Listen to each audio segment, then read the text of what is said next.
বলছি 14 তলার নবান্ন কোম্পানি, দিদি শুনতে পাচ্ছেন আওয়াজ?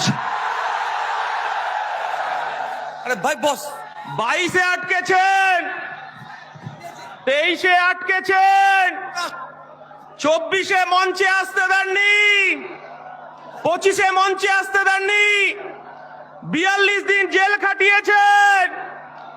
আজকে আমরা মঞ্চে এসেছি মমতা বন্দ্যোপাধ্যায়, আমার ভারতবর্ষের সংবিধান প্রণেতা বি.আর. আম্বেদকর আমাদের সংবিধান দিয়েছে, আর এই মঞ্চে তার উত্তরাধিকারী উপস্থিত হয়েছে প্রকাশ আম্বেদকর। মমতা বন্দ্যোপাধ্যায়, আপনার ভাইপো অভিষেক বন্দ্যোপাধ্যায়, আপনি শুনতে পাচ্ছেন? ভাঙড়ে ক্রিমিনালটা ফাউল করেই যাচ্ছে, ফাউল করেই যাচ্ছে। অভিষেক বাবু বলছে ভাঙড়ে নাকি উনি খেলবেন। আজকে এই 21-এর মঞ্চ থেকে আমরা আহ্বান করছি, ভাইপো আপনার পিসিকে ভাঙড়ে খেলতে নামান, আর ভাঙড়ে আমার কর্মীরা খালি পায়ে খেলবে।